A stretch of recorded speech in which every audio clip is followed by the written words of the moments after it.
Hey guys, welcome to Hasan Hadi episode, our first international episode in Saudi Arabia. So, Hasan. Yes. How was the trip? Oh man, it was a trip of trips. You know, I want to start by telling your story about how you made this trip because, like, I want us to start. But before I get to how the trip was, why did you decide to come? So you see, every year is the Hajj, the annual pilgrimage. And, my first annual pilgrimage, which every Muslim has to do once in their lifetime, my first one was in 2008. And then from 2011 till last year, I was basically trying to make it every year to do a medical clinic. The North American Hajj Clinic. And, I was blessed, Imam Zamir Sattar and the Sattar family, I would always go with them, with Sarah International Travel.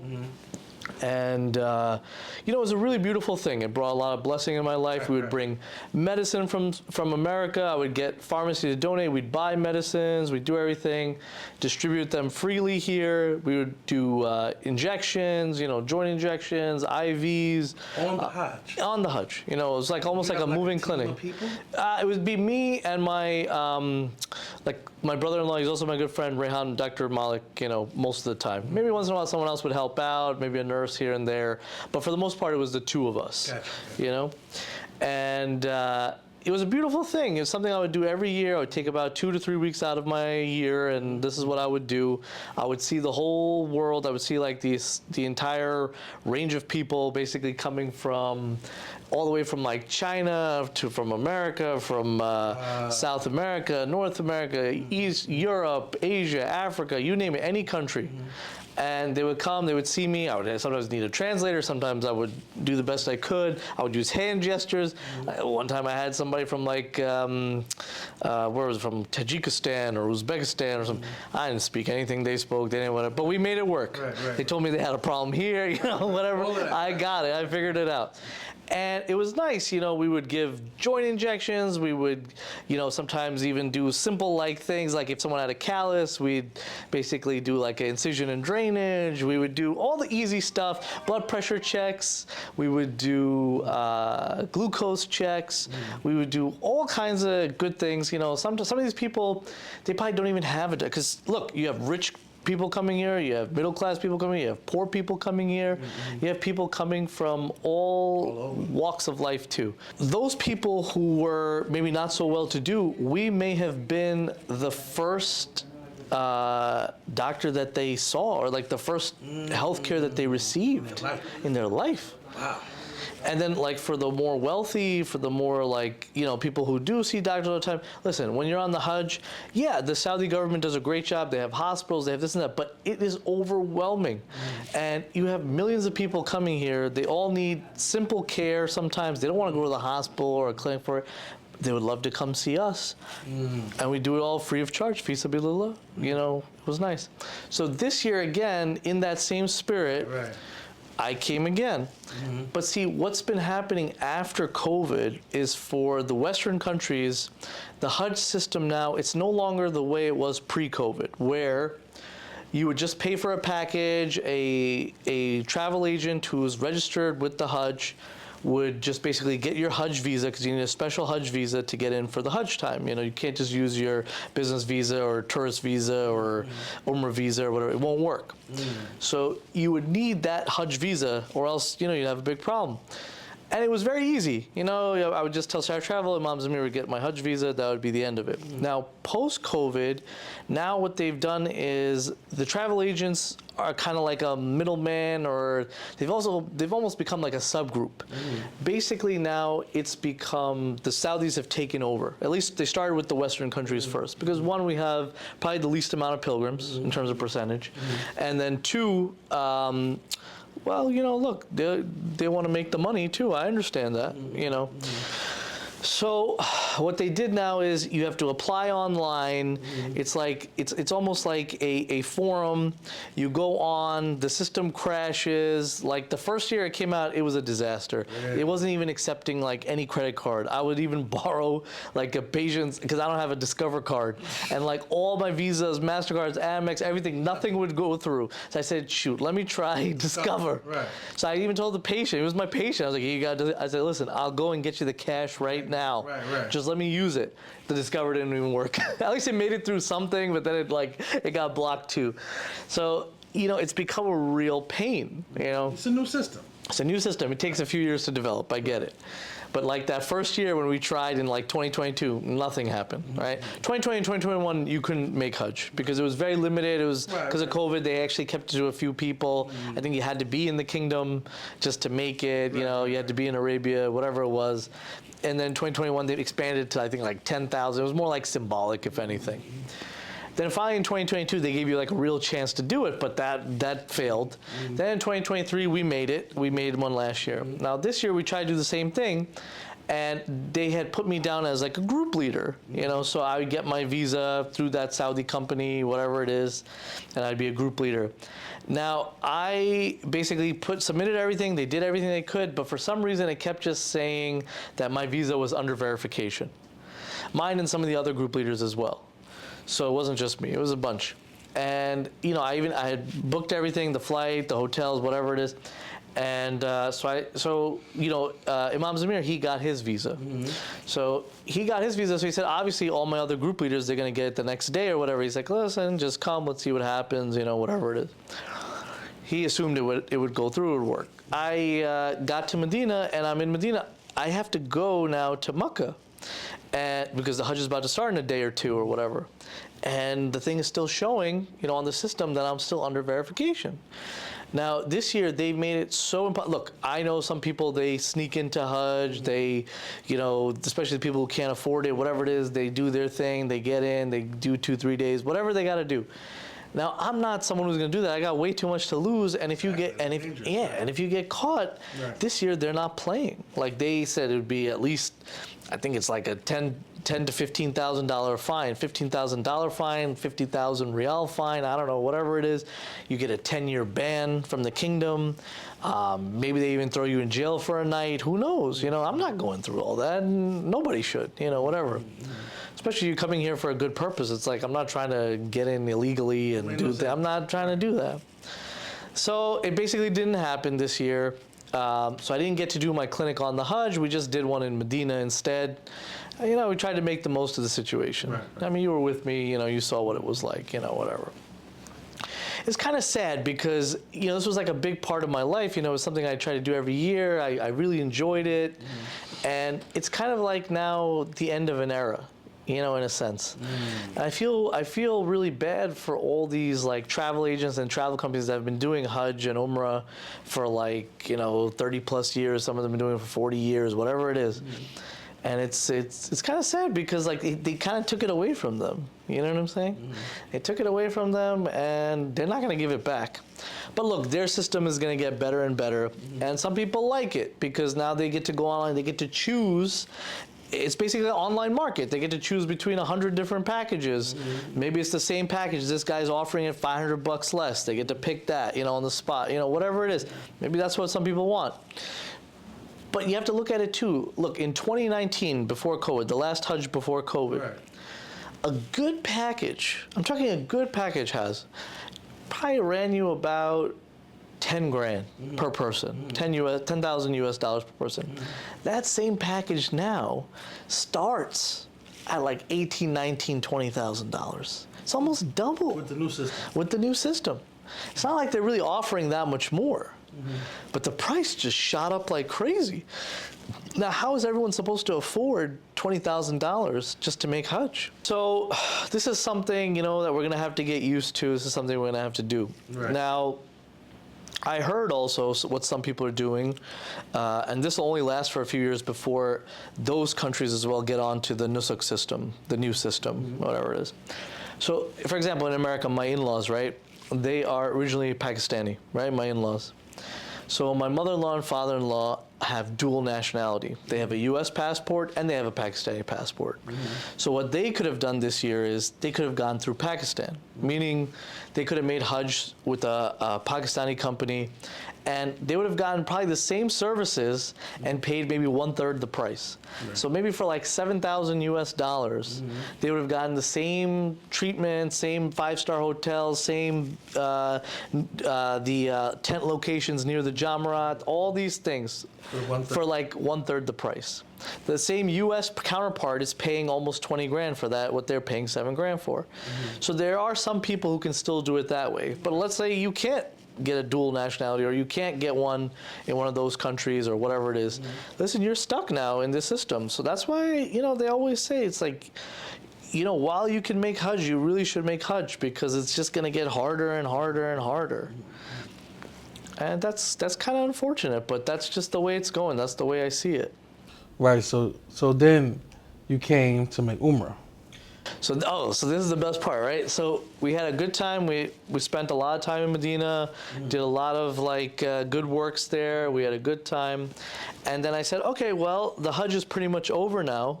I still have 2 days left, whatever it is. I was like, let me go to Mecca. I'll just at least make a quick Umrah and then go home. I called my friends who tried to do that, whatever. You know what? One guy went by train, all right? He landed at Mecca train station from Medina. The cops, they basically, because the Hajj was over, Arafat was over, so they know he's not there to make Hajj. They didn't fine him, they didn't do anything. All they did was they took his passport, they took him to the ticket office, they made him buy a ticket to Jeddah, which is the next city, the next stop, put him on the train, gave him back his passport, and sent him off. So he couldn't even get in he couldn't even make Umrah, Not until the 15th Zul Hijj, which I think is Friday, are they opening the roads again to go to Mecca if you don't have a Hajj visa. Right. You know what I'm saying? So it's kind of nuts, it's kind of crazy. Then other people, they tried driving in. Same thing, they got turned around. They said, no. We still have the Hujjaj here. We still have the Hajis here. We still have all these things going on. We cannot have you come in yet. So, they're going to come. I mean, they're waiting for them to all leave, and then finally they'll let them in. You get what I'm saying? So now we came, and then now we can't make Umrah. Yeah, so I said, hey, listen, Haz, this is what we're going to do. Right. We'll just go to Jeddah for 2 days. We'll go to Jeddah. Jeddah's a beautiful city, too. Beautiful. Port city, international city. In Medina, this is the most time that I spent with Rasulullah Sallallahu Alaihi Wasallam. Which is really nice. Out of 5. Yeah. We got to spend Eid in Medina. I never got to do that. I went to the road. Right. We picked our own animals. We slaughtered. We distributed the meat. It was a really nice experience. Nonetheless, we still made the most of it. Allah wanted us to be here. Yeah. And look. You know what I'm saying? Yeah. Look. We just made Umrah. 5 months ago? I made it actually 2 months ago. I was there I was here 2 months ago. Yeah. I went again 5 months. So it's not, look, I've even, thank God, alhamdulillah, I even was able to make Hajj now at least 8 or 9 times. Okay? At least, right? I mean, so may accept it. Maybe even 10 times. I didn't really sit there and count whatever it is. But I've done it enough, in the sense that, look, you only have to do one, right? Right. And I've done it. So it's not like this was a fard the Hajj, it was necessary. I had to get in there and do it or whatever. So I'm not going to risk, my life, my livelihood for something like that. That's just silly. And you too, mashallah, tabarakallah, you also made Hajj already too. Yeah, 2013. Right. It wasn't like this was a Hajj that you had to make. This was something Because we did make intentions. We did. We did make intentions to go. Look, even the last day, if my visa came through, I was ready to go. Yep. I was ready. I had my stuff. I was ready to go. We made intentions. Yeah. And it's unfortunate, but hey, Saudi Arabia is beautiful. It's a beautiful country, man. And I think that Jeddah is the city of seeing the development of Jeddah, seeing all of the buildings and the technology. It's a great quality. Oh my gosh! It's a beautiful quality of life. You're on the beach. You have. I mean, it is hot, but whatever. If you're okay with hot weather, which I'm accustomed to it now, look, you got all the name brands, you got all the familiar brands from America, you got from even from East Asia, from everywhere. It's an international place. You got people from all over the world. You know, I was sitting there, I was looking at it, I was like, look, if I was, let's say I made a certain amount of money, you know, like I was in the average median income in America, whatever it is, right? If you can make those US dollars, they go further here. Like, let's say a lot of people, they do online business, they make their money online. Whatever businesses they do, or however they make their money, they're like, what do you call it? Nomads or whatever. What do you call them? You know, working nomad. There's a term for it, whatever it is, digital nomad, this, that, whatever it is. So these people, there's no reason for them to live in America hand to mouth, where whatever they earn, they've basically, by the time the month's over, they have no savings. They're barely just scraping by.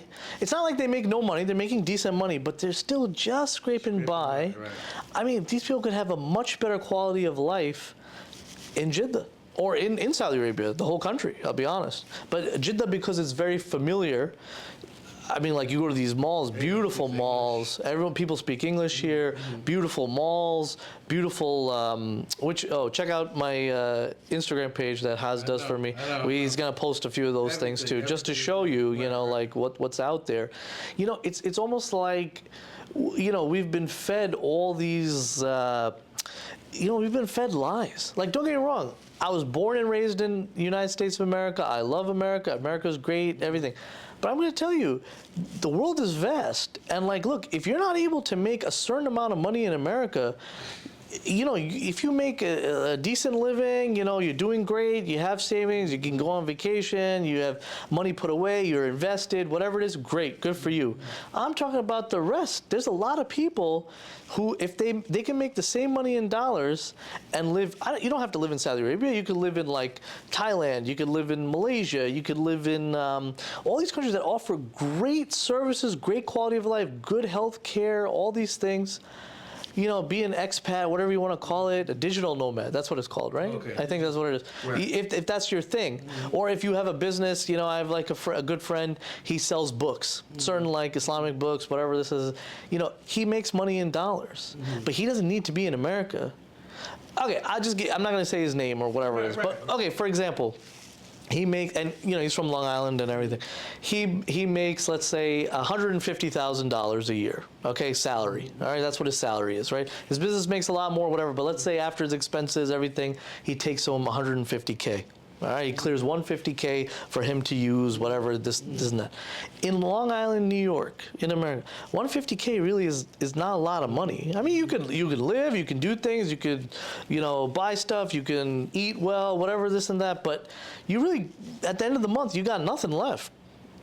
You know, after your mortgage or your rent, after your car payments, after your health insurance, after this, after that, there's really very little to nothing left. Right. So he decided to make the move to like Malaysia. Okay, and Malaysia too, English-speaking country. I mean, they speak Malay obviously too. They also speak Chinese. They speak, people there are bilingual, but English is spoken everywhere there. It's like one of their main languages. Very clean, very nice people. You know, very good amenities, good services, nice malls, nice beaches, and your dollars go way further. That 150 grand he told me that he was making in Long Island, now he makes 150 grand, but he lives in Kuala Lumpur. Just by making that move, he just jumped to the 1 percentile of Kuala Lumpur. Now you're in the 1% in Malaysia with your 150K annual salary, okay? Your 150K annual salary now just puts you in the 1% in this foreign country. Once you're in the 1%, now you got maids, because you're in the 1%. Now you got a driver if you want. Now you got great schools, English schools, American school, British school, whatever school you want. You know, they have them. You could put them in the English track or the Chinese, Mandarin Chinese track. Your kid can learn Mandarin Chinese if he wants. The kid can learn Malay if he wants as a second language. There's a lot. There's a lot out there, you know. Good society, very nice people, morals, ethics, beautiful thing. So, you know what he said to me, and he was right. He said the new American dream for him was to make U.S. dollars but live abroad. Oh, And I really was kind of confused what he was trying to say, and I was like, this guy's right. I mean, for a lot of people, they could have a very high quality of life abroad. But they just don't know. They don't know. True. Well, that's why I'm A trying lot, to tell you. right? A It's lot like, of there's people out don't there. get to travel. Yeah, Think yeah. about it. You get vacation. You work all year. You get 2 weeks. 2 weeks to go somewhere. Most people go to everybody goes to the same places.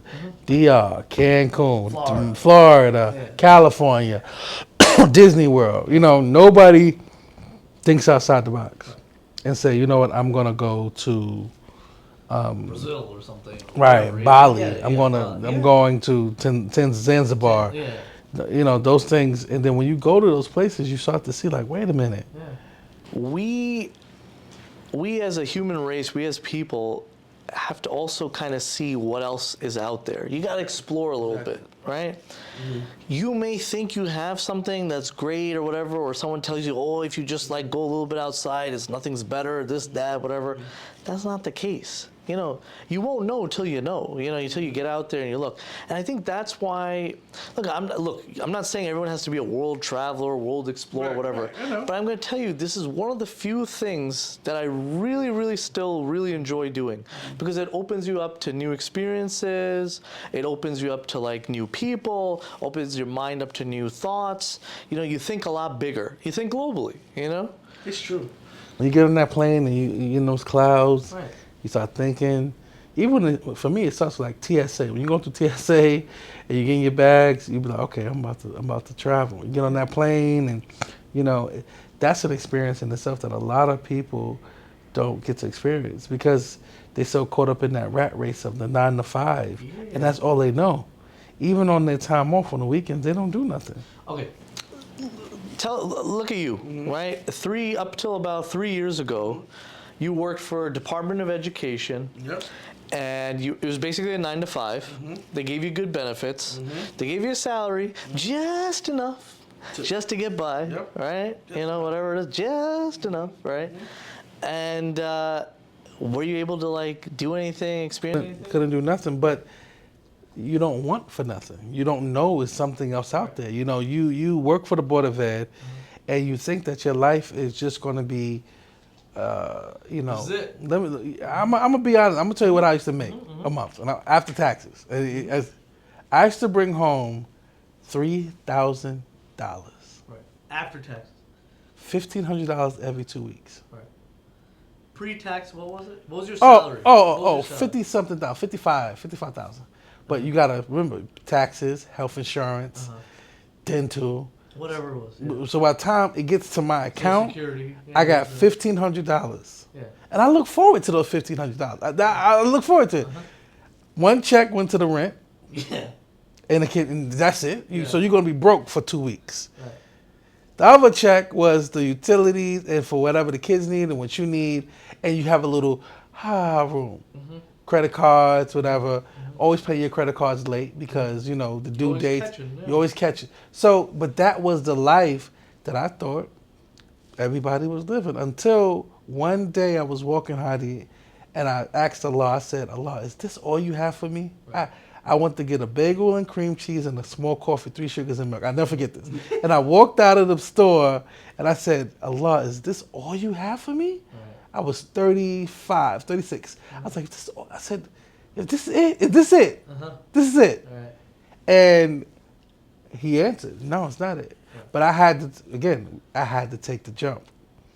I get it. Entrepreneurship is scary. Yeah. You don't know where your next check's coming. You don't know all this. I get all that. But tell me a little bit about that. I mean, like, you put the time in, you put the grit in, you put whatever. Remember, I worked for the Board of Ed for 12 years. Yeah.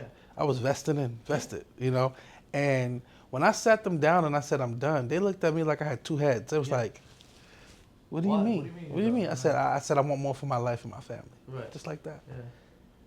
I said, I know what this life is like. Yeah. I don't know what's behind that door. So I'm gonna take a chance on that door. Right. And they looked at me like, all right, well, we know you're gonna be back. All right, you know. We still have a job. But I was thinking like, what are they talking about? I'm never coming back here. Right. You know what I'm saying? Right. And I went into entrepreneurship, doing photography and videography, going to synagogue, working with artists, musicians, and it started picking up. But the thing, and if I look at my old work, I'm like, ooh, that was rough. You know, but it was the consistency that I learned from having a job. See, people don't understand. Having a job has a benefit. You learn structure. You learn consistency. You'll be on time. Don't be late. So when I went into entrepreneurship, it was like, okay, now I got to do this for myself. And it's more responsibility because you don't know what your next dollar coming from, Hadi. Right. You know, 1 month you can make to 5,000. Next month you can make, you know. Yeah. So that transition was very scary. And alhamdulillah, I have family and people behind me that, you know, supported me with good words and blessings and prayers. And they made it wasn't a climb. The climb up was hard, you know. It's hard for everyone. Okay. Yeah. It was hard. It wasn't many times I wanted to give up. Right. Literally. Right. Listen, I can't do it. Right. Because the numbers wasn't adding up. Be like, all right, I gotta pay this, gotta pay this, but I'm only getting this. Yeah, and you were like, I'm going into more debt. Yeah, I'm like, what is this? I'm like, how do I got more debt? Mm-hmm. And then I'll never forget something you told me. I don't know if you said, Haz, that's good debt. It's good debt and it's bad debt. This debt that you have now is because you're on a trajectory. Mm-hmm. I never looked at it like that. See, and this is a conversation that people gotta have.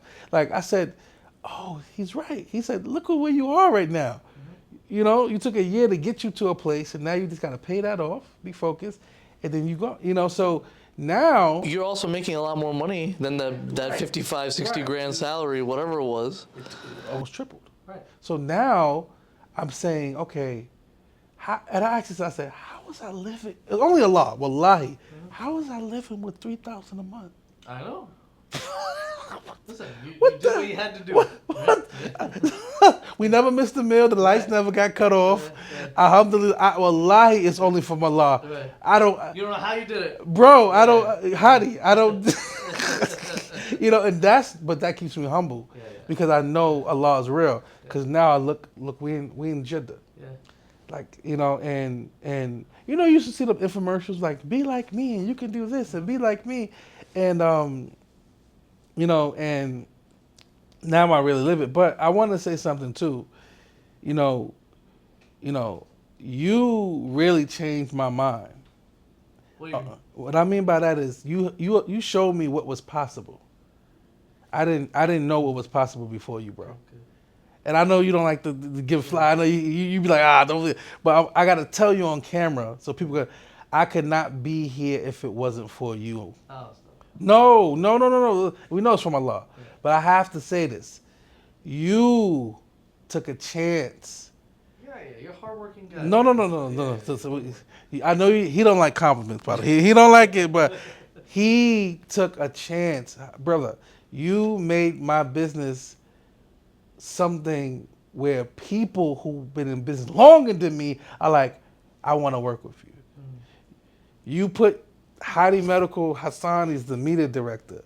You put respect. You showed me, no, this is where you need to be going. And I want to thank you publicly because sometimes we thank people privately. No, we thank people privately, but it's good to thank publicly so people can understand how much, and you didn't have to do that. No. Think about it. You didn't have to. I know he's uncomfortable right now.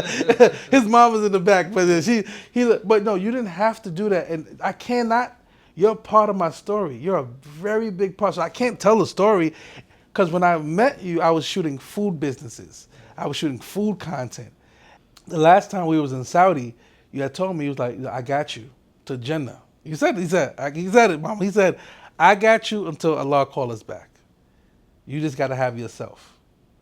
And then, so I can't tell the story without telling how Allah put that energy into you to want to see me successful because I didn't come from that, bro. I mean, look, I think we're all here, you know, to help one another, right? I do believe that. Right. And look, I'm going to put my time, my energy, money behind someone who I believe in, you know, and, you know, I want good for everyone, don't get me wrong.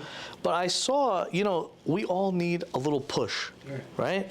Look, you a very hardworking man. I'll be very honest. I mean, I've seen your work ethic. You're driving everywhere. You're doing everything. Even it's like 2 o'clock in the morning. You're up. You're editing. Even when we're on the road, we're outside. I'm like, Hasan, go to sleep. You won't go to sleep. On the plane, he's editing. I'm like, what are you doing? Just go to sleep. Relax. You need your break time. You don't stop, which is great. Which is wonderful. Not everyone has that. So it's like, look, if I can help you, I'm gonna help you, right? I mean, it's just what I would do. It's how I was raised. My parents raised me that way. We want me to tell you. How important? Go to your parents. Like, did you see your father and your mom? Your mom started Hadi Medical, right? Yeah. Okay, so she started that. So you get that from her, like. Yeah. Look. I'm gonna tell you, I've been very blessed in my whole life, right? And a huge part of that is my mom and dad. I'll be very honest. I see what. Look, I don't get to pick who my parents are. You don't get to pick who your parents are, or whatever, right? We're given. And, I am so thankful to God that He gave me such great parents. Both of them. Really, truly wonderful parents. The older I get, the more I realize it. Because I see, other people, what they had to deal with, their relationships with their estranged relationship, estranged relationship with their mother, their father, their brother, their sister, whatever this is. I thankfully never had those issues, and I never will, God willing, But that's, I think everyone really needs that. That's really what puts you ahead. That's why the family unit is so important for children. Like nowadays, you got too many single parent households. I'm not saying that's a horrible thing. Sometimes that's your circumstance. What can you do? You're not in control of that. But if you can maintain a mother-father household, marriage, the whole thing, traditional, conservative, whatever you want to call me, I don't care. Listen, it just shows. I think the research is there too. It shows like those children are the ones that do very well. Further. Yes. I mean, I'm living proof of that. I'll be very honest. If I grew up in a household where, I didn't know where my father was, my mother was, like they didn't care about me. They're just running around doing what, you think I would be who I am today? I couldn't, not even close. Like I owe a lot to them, really. And I see, I lost my mom. My mom was turned back to Allah when I was 8 years old. Yeah. And my father, Imam Said, he passed 2017. I was lucky to have him throughout my manhood. Right. He was for every big moment of my life, he was there. Right. When I got married, got a divorce, graduated from college, made mistakes. Right. He was always solid. He showed his love language was being present. Right. And I can't thank him enough for that. He showed me how to be a man. Right. And Allah always blessed me with good stepmothers. Right. He blessed me with good motherly figures, so I never was without. Right. But now, as I get older, what you're saying, even in my relationships, the importance of staying together. We all go crazy. You see me go through some stuff. I call you, vent with you sometime, and you always say, Hasan, take a breath, take it easy, breathe a little bit. Yeah. Even Mama was like, she's gonna raise your BP. Yeah. Don't to get up the phone. That's family because you see the bigger picture. Yeah. This is just a moment. You'd be like, right now it's just a moment. Just get up. You're gonna say something you don't want to say. You don't mean it. Just get off. You'll breathe. You'll feel a cool moment. Everyone will relax. Then you'll handle it. You'll solve your problems. That's the end of it, right? No need to run away so quick, like that. And unfortunately, we live in a culture of abandonment. We like the first problem, they want a divorce. Oh, I don't want to work. Now, I get if things don't work. I get it. Something's got to break up. But the family is so important. And I think also it's funny. My wife, with my 4 girls, we got divorced. Yeah. But we became close as a family after the divorce because the families, my father said, okay, you're going to get a divorce. Okay, the only thing that's going to change is you're going to sleep with somebody different and you're going to sleep. You have 4 girls together. You got to communicate, school, dates, marriage, called you, everything. Co-parenting. Everything is going to be but that. Right. And he said, remember that. And, and we, to this day, we got to coordinate. Hey, I'm dropping them off here, there. Now my girls are a little older, so they have cell phones. But the family, when we had problems and this come into play, family is so important. And when you travel, you see that. When we went to Iraq, family. We was in Najaf, Cabrera, family. When we were in Jamaica, which for your birthday, family. When we were here, family. You know, we traveled with mama, family. So that is so important because family reminds you to be straight too. They protect you. Senegal too? Family. Family, you know. Family, So extended family, all these things. right. You know, you can say, here, Solid, go hang out with Hasan. Here's, you know, it's comfortable. You know what I'm saying? And you don't have to worry. Right. So my story, bro, is when I tell the story, and I tell this to a lot of people, and a lot of my vendors I lost because of you. What? Because they see how you value me, and they don't want to raise that. They don't want. They know it's like saying, if you start eating a certain type of food, you're not gonna go eat fast food no more. That's it. You had that already. Yeah. They looking at it like, wait a minute, So now my mind has expanded. My level of gratitude has expanded as well, and they see like, wow, okay. Well, so they say, you know what, we can't work with you no more, Hasan, because you know. We go in a different direction, but really they want to say is we can't afford you. We can't afford you. Your value is up. And they don't want to say that because then I can take that. But so this journey is not easy, but Allah has blessed it so much. Look at where we are, and I would not want to be any other place. And let me tell you how quick it was. We was in your office doing production. And I was driving, it was raining that day, it was stressful. I was like, man, he was like, I'm going to Mecca. And I'm like, man, I want to go. I swear to you, he said, you want to go? You need it. If that's not someone, Allah judges you on your campaigns. I don't want to be around somebody that's taken from me. I want to be around somebody that wants to help me. And alhamdulillah, man, may Allah reward you and bless you. And we're going to make dua for you. And always preserve you and your family, because I don't know other people. I never had someone invest in me without saying like, "Oh, you got to do this." Yeah. Even you got to do this for me. You know, you like, no, whatever he needs, I'm gonna be behind him. You know, and that's important. And I know you probably had that along med school. Listen, like I said, my family, I've had great friends, I've had great family, good relatives, good cousins, aunts, uncles, everyone, you know, great. Right. And, you know, they're all my supporters. So when you have that base, then, you know, it's much easier to put in those long nights, much easier to put in everything, you know what I'm saying? Because you have a nice soft landing, you know, if God forbid something doesn't go right or this and that, whatever it is. And they're always there to pick you up, right? Or they're there to give you a push. They're there to, like, help you. They're not there to, like, be like, told you so, you know, might as well, you know, just quit, you know, that. No, look, there have been hard times. There's times I was in med school, you know, I had some issues. I was like really upset. I was like, I don't even know if I want to do this anymore. And my mom, she set me straight. My mom was like, no, listen. Keep going. This is just, like you said, it's a moment, a drop in the bucket. You're going to get through it, and then you're going to see it was no big deal. You know, but you need those words of encouragement. You need that support. If you don't have that, you know, human beings are social creatures. If we don't have that, how are we going to blossom? How are we going to grow? It makes it that much harder. Look, a plant, a flower, right? You got to give it water. You got to give it sunlight. You got to give it proper air. You got to, like, you know, take care of it. You know, my mother loves her plants, right? I sometimes think she loves those damn plants more than me and my brother. You know, she talks to them because they're living creatures. She freaking talks to the plants. She talks to the goddamn plants. But look, those plants grow. They grow like crazy. Beautiful. You know, because she really takes care of them, and they know. You know, it's crazy. It's like they have emotions or whatever it is. You know, so we're the same. You know, we're the same. We're all life force. You know, like we're the same. We all need that. If we don't have that, we're done. Yeah, like this is like a very good thing. You know, I also wanted to say one more thing about you as well. Is, you know, look. you have that self-motivation, that self-drive, right?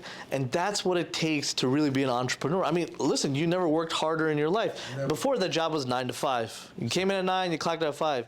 There's no hours in entrepreneurship. Sometimes it's 24/7. You know, like you live this stuff. You breathe it, you eat it, you sleep it. You know, it is what, you know, there's no such thing as, oh, it's Sunday, 2 o'clock, I'm sorry. You know, if you need to do something, you got to do it. You know, and then you can get back to your life or whatever it is, you know? Like, I laugh at those. There's like young people, they're like, oh, I want to do this. I want to run a bit because, you know, I want to set my own hours or whatever. This, that. I'm like, there are no hours. What are you talking about? I had some people that want to intern, Yeah. young kids too. So I'm like, okay, yeah, I could build somebody. I teach them everything. 2 days of work, they quit. Yeah. I'm like, you 19. You say you want to do photography, videography. I'm giving you you going to you going to vendors with me. You're meeting the bosses. Yeah. 2 days, I never hear from him.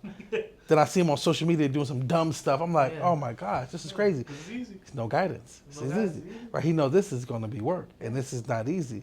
So you're right, and but you got to have a purpose hiding yourself. What motivates me is that, inshallah, next year I'm buying a house in Long Island. But also Allah is pushing me to that because my close friend is in Long Island, my extended family is in Long Island, and Allah is making the money go to Long Island. So you have to see the signs, and I want more for my family. Yeah. You want to be around people that inspire you. When I'm around you, Sammy, Rayan, you guys inspire me. Like, oh wow, okay. If I work hard enough and discipline, I can have this for my kids. And that's what we gotta stop being around people that don't inspire you. Yeah, or they're just a bucket of crabs, just pulling you down. Yeah. No, I want to be around people who I want to inspire to do that. And I remember, who was the first one to tell me give me the idea, put it in my head about the house? You. I didn't even think that was attainable. I'm an apartment guy. Yeah. You said, no, bro, you need a house. You're going to be in Long Island. You told my brother that. He's going to be in Long Island next year. Yeah, I'm like, what is Hadi talking about? He knows what I make. I can't afford no house. Now that we're closer to it, I'm like, I'm going to get a house. Yeah, you're almost there. I'm almost there. Look what we are. It's attainable. Allah's your exposure to now is different. Yeah, it's different. The clientele that wants you to is completely different. Yeah, that's true. What are you doing, Haz? You know, you know what I mean? Yeah. Where are you going next? What's next for Hadi Medical? Talk to us before we wrap this up. You don't have to say where you're going. You know, you keep that private. Look, our school in Senegal is almost complete. There you go. I gotta get to Senegal. I want to show everyone. A lot of people donated to that project. Yeah, a lot of people. Right.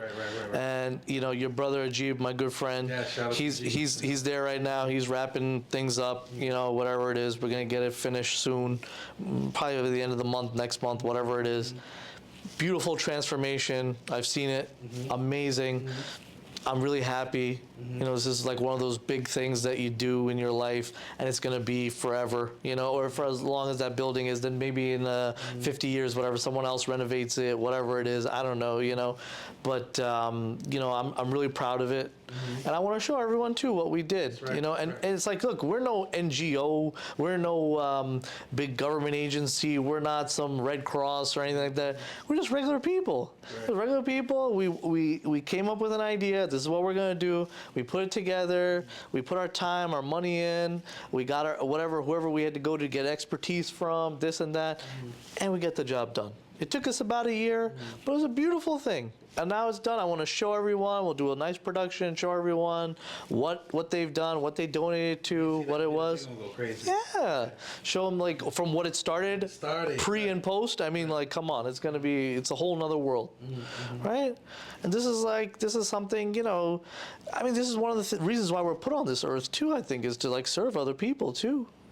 For those kids in Senegal, in Medina, it's not like they're in Dakar. They're not in some main city. They're in Medina Bay. Medina Bay is 3-4 hours from the main city. It's kind of in the middle of nowhere. You know, it's grown to something now. Don't get me wrong, from what it was 50 years ago or whatever. But look, it's still got a long way to go. And, you know, doing these things, this attracts more people to it. This also, Hasan, this also is, you know, this is like good for you and good for me. I mean, like, yeah. I mean, like, yeah, you're getting rewarded for. I mean, this is like a very nice thing. Building schools, building hospitals, doing charitable acts, doing all these things. This is part of the reason why we're here. Like, what good are you if you don't help anyone or serve anyone? You don't serve a purpose. You're just selfish. You just sit at home. Like, what are you doing? You know what I'm saying? Like, that's not the purpose of life. That's a very, very meaningless life. You want to have a purposeful, meaningful life, and these are the things you got to do to get that. We got determination. Yeah, Got it done. Goal oriented. That's right. That's right. All right, brother. We good. See you in the next one.